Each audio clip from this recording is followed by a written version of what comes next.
Welcome to the Girl Like a Mother podcast. I have a little soul sister here with me today, Melissa Lowe. Melissa, like many moms, wore busy as a badge of honor until a burnout-fueled illness forced an awakening, and now is a daily joy bringer through the Welly Mama community or Wellthy Mama community. Melissa guides overwhelmed women struggling with unrealistic expectations to design lives they cherish using research-backed essentialism tools and intuitive mentoring honed from lived experience.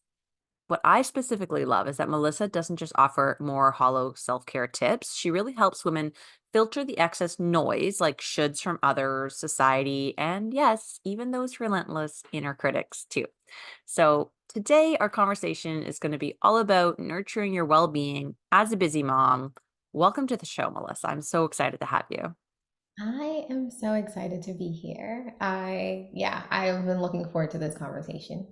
Yeah, absolutely. As we were saying before we got recording, it was just so cool to have connection with other women entrepreneurs who are essentially doing the same thing we're doing, saying the same things that we're doing, and being able to expose our audiences to different perspectives and different ways of the information landing. Because what I find, and let me know if you feel this too, is that sometimes I need to hear something like three or four or five different times in different ways, and all of a sudden that one time it lands, it's like, boom, everyone's been saying this, but like this person at this time, I feel it, like it integrated. So I love being able to share different voices. So thanks for coming on the show.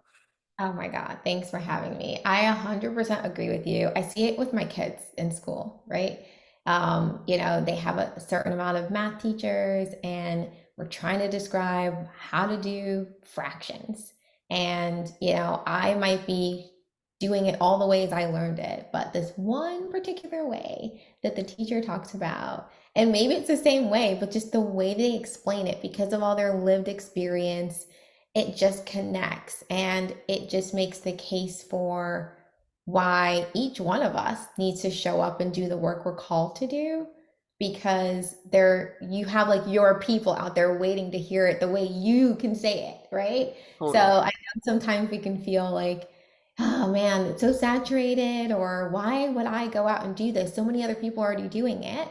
It's for the same reason. And I love that you use your platform in that way. And you're so open and sharing everything with your audience. I just love that. Yeah, thanks. And I want to make sure that everyone heard you say lived experience. That is so important, right?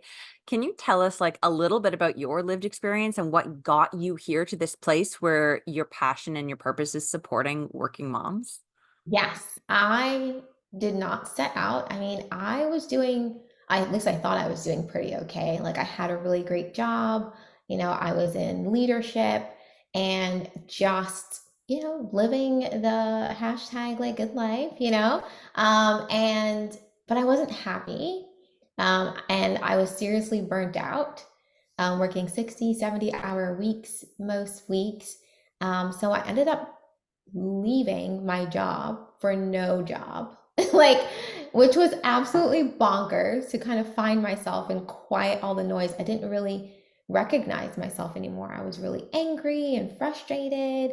I was gossiping at work, like just everything that wasn't me. And I felt guilty a lot of days. And after I took that kind of hiatus and I just left to kind of rediscover who I wanted to be, I got a breast cancer diagnosis. And, I say this to myself all the time, and I'm so thankful. I felt like if I was still working, I wouldn't have found the lump. I wouldn't have been as attentive to myself. So I don't even know if I would have recognized the lump was there. And luckily, we found it early enough that I am cancer free now.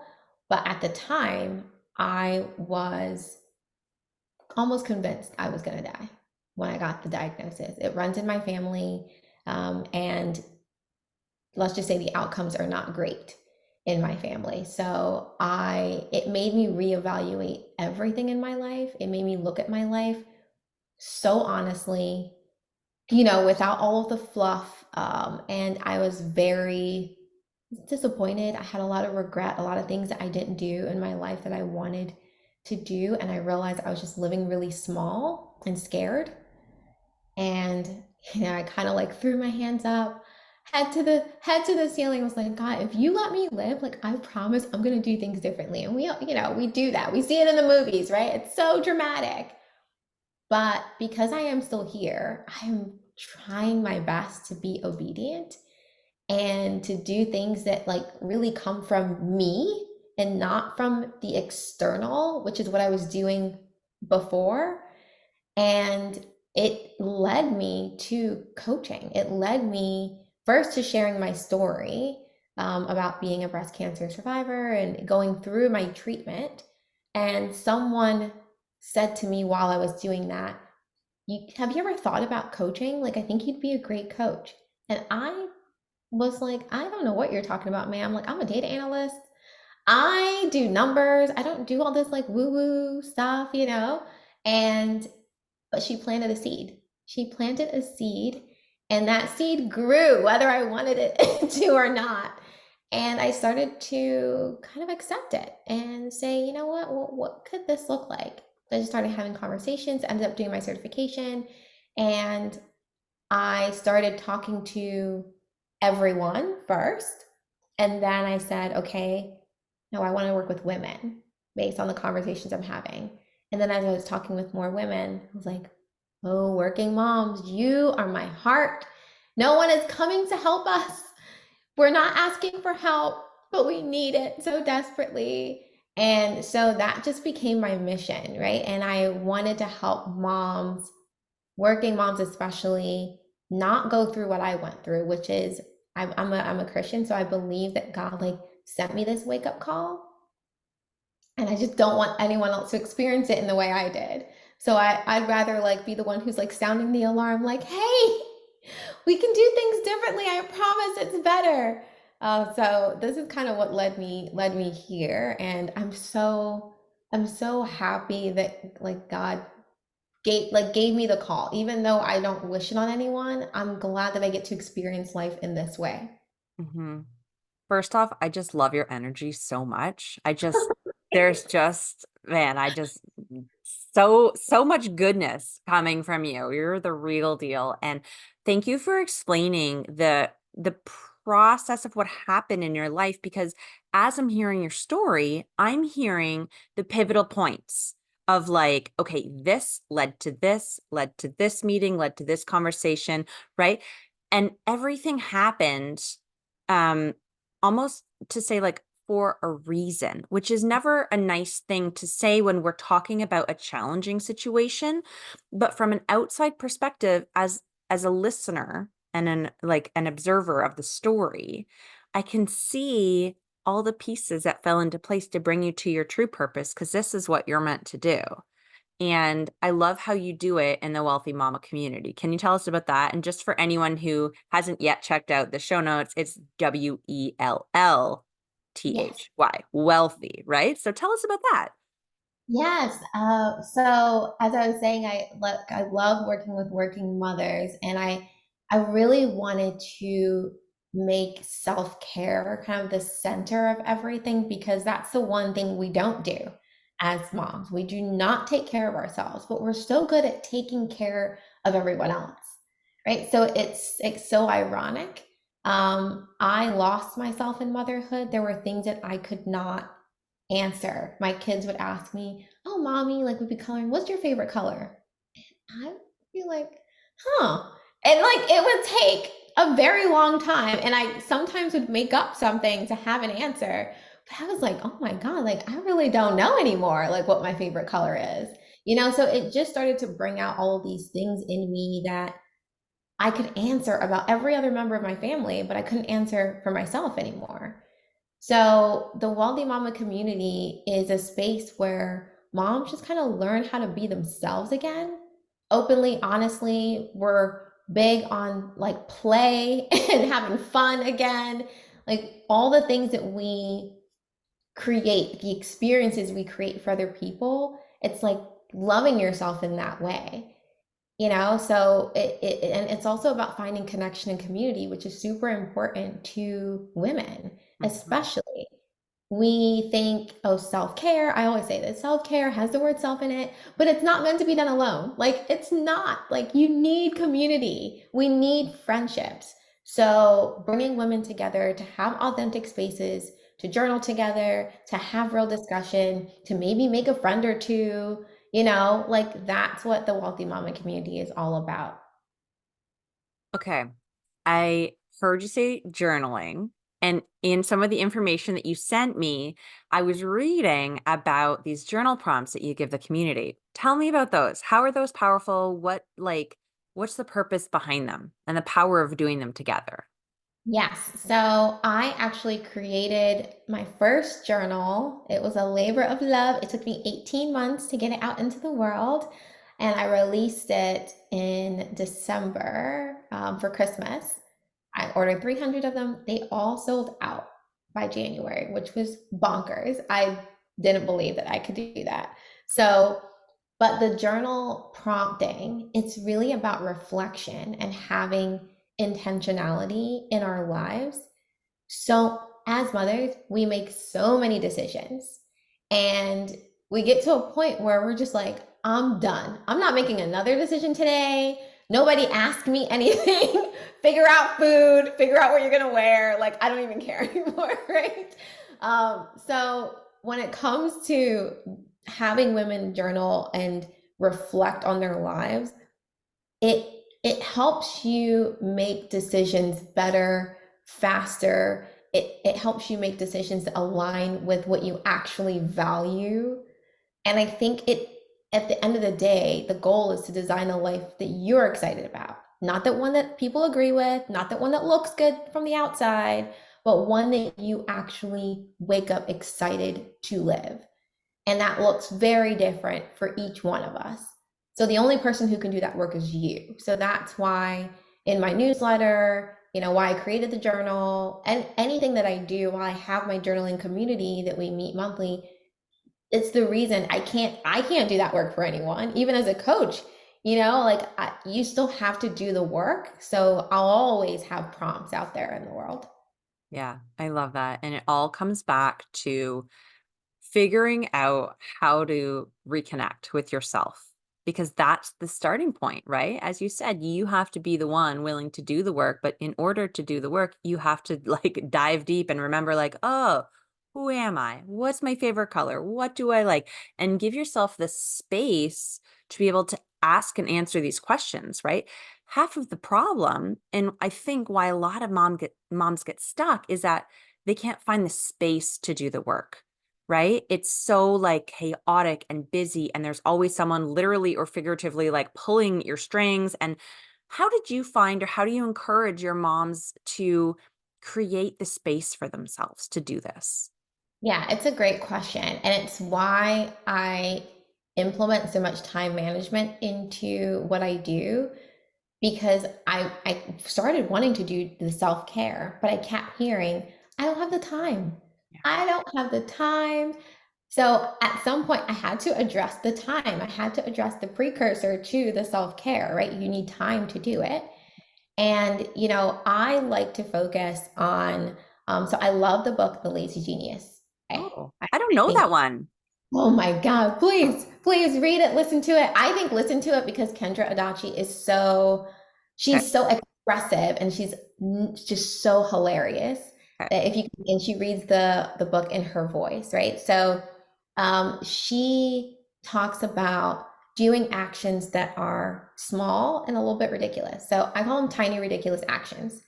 And that's the way I like to introduce time management to moms, is you do not have to do these big changes, right? Like, let's start with something small, even a little ridiculous, that you just start to every day implement something that's going to make you feel a little bit more like yourself, and to help you get in touch with you, and to remember that you can trust yourself, right? Like, that's the muscle that we're trying to build, that trust. So 15 minutes a day, if we can do that, let's start there, right? But I also love time blocking. Like I'm a project management professional. I like organization, and I think that that can help women, especially working moms too, because like there are things that are on your calendar that you actually have to do. So we use that calendar to help you prioritize the things that really matter, not just the things that you think have to be done. And we question some of those things that you think that have to be done as well. So I think like starting out, those are the two tools that I use. Time blocking and tiny ridiculous actions just to make a little bit of everyday progress. It keeps you motivated. The bar is so low that you can like tiptoe over it, without even thinking about it. But every day, if we do that every day, even if you miss some days, if you can do 200 days of progress, 15 minutes a day of progress in a year, that's amazing. And then the other thing we do is we celebrate everything. We celebrate everything, no matter how big or small that it is, because you're doing it. And we can tear ourselves down so much when we don't do a small thing. We need to bring that same energy when we're doing something good, no matter how small. Yeah, great point. I think that we're very quick to judge when we don't accomplish something and to look at our to-do list and see how much is still there. But being able to flip that and just switch the mindset to say, okay, what did I get done today? What did I feel great about? What am I proud of? Right. A tip I heard recently, I forget where, but it just like blew my mind. Like when people do a gratitude practice, doing a self gratitude practice within that. Like, what am I grateful for myself? And I was like, I it, love that. yeah, it changes everything. Right.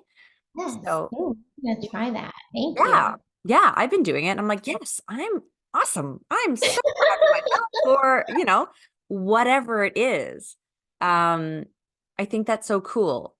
So one thing I want to ask you about, specifically with your audience of working moms, how is that sort of like section, or how do you perceive that section of the population of people you could work with, right? To be different, like what are the things that are more challenging for a working mom or a working parent, but specifically a working mom? And how do we really address that differently? Like, what do we need to do differently because we're working moms? Yeah, I think one of the biggest things that working moms face is perfection. Mm, We feel like not only do we have to do it all, but we have to do it all and make it look really like perfect as we're doing it. yeah. And, I compare, so I love Pinterest, but if you're on Pinterest too long, you can mess with reality and what life really should look like. A birthday parties have to have this amount of balloons and it has to have like the beautiful cake that's, like it can really mess with reality. And I think Instagram does the same for me. I can't speak for anyone else, but depending on how much time I spend on Instagram, I have done nothing different, but I start to feel less like a good mom just from scrolling through social media a bit too much. So, perfectionism is one of those things that we need to call out, and we need to create spaces where moms can be themselves, can be wrong, can go against the grain. And this is why I love the journaling groups, is because we tackle a topic, but then we discuss it Mm, honestly, vulnerably, and we just allow women to feel differently from us and still be respectful. If you want to disagree or have a different take, you tell your side of things. You don't try to push it on anyone else. And I feel like we don't do that enough mm, because many of us aren't even speaking that much anymore. We don't have time to connect. So bringing women together, I think, is the solution because you think about it, anytime you really had a group of women together, like we usually have a good time, and you usually walk away saying, "Oh my God, like why don't I make time for this more? I had so much fun. Like I'm not alone. I'm not crazy. I'm not the only one dealing with this problem." So I think women coming together is really like a big solution for perfectionism because I think it's easy to judge if we're just scrolling and liking and saving and commenting. But when we get together and we do that often, I think that it fights that judgment that the perceived judgment that we think we all have of each other. Yeah, that's fantastic. And the two things that stood out to me as you were telling how the group functions is that A, you're encouraging women to use their voice. And because sometimes I feel like we can use our voice in a lot of ways, but it's not often that we're doing it to like bare our soul, right? Especially in the presence of other people.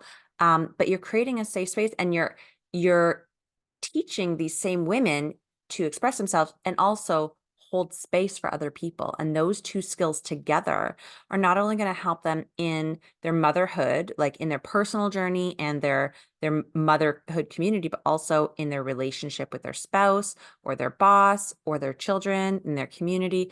Those skills are so valuable, you know? So great job. Thank you. I think the other thing I wanted to add there as you were talking, it just made me think about how many of us don't feel loved.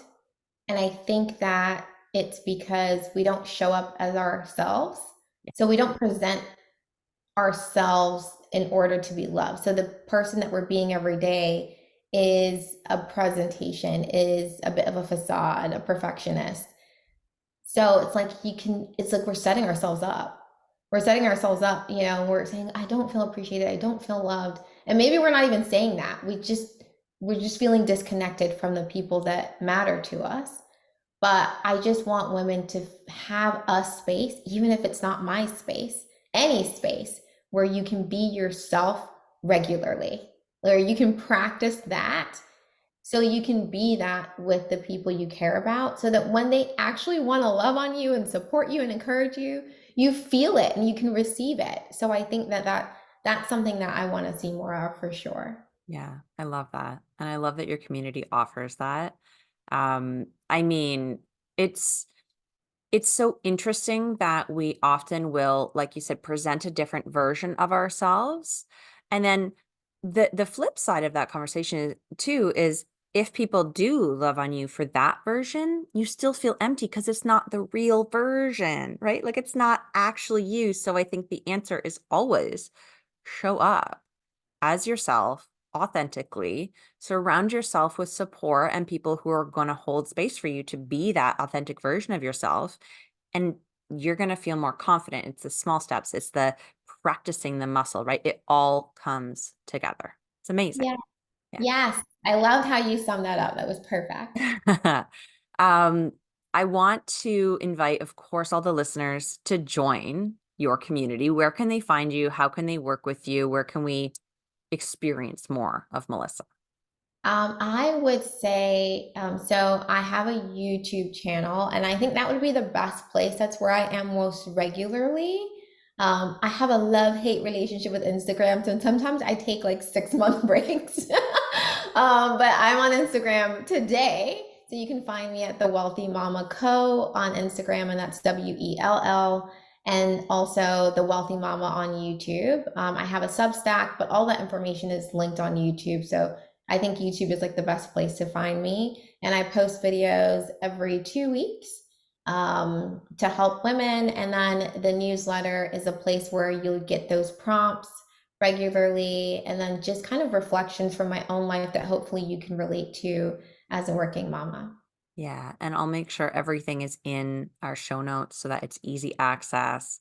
Thank you for your time today. It was such a pleasure to chat with you and learn from you. And I'm definitely going to check out The Lazy Genius. I think that that is next up on my Audible list. So, yeah, just thank you. Is there anything on your heart to share before we wrap up today? I think I want women to today, as I talk about tiny, ridiculous actions, today or whenever it is that you're listening to this podcast, I would love for you to just be open to friendship. So if you're in the grocery store and you see someone and there's something in it that says, just say hi. Like, do it. Like, just follow it, even if it feels unfamiliar or uncomfortable. Try to open yourself up to friendships. Talk to that mom in the carpool line, get out the car if you're waiting. Like take small steps towards connecting with women around you. We need to build our tribes. It is the thing that helps make our lives so much easier. So that would be kind of like my lasting thought. Yeah, love that. Love that. Thank you so much. Thank you. This is amazing.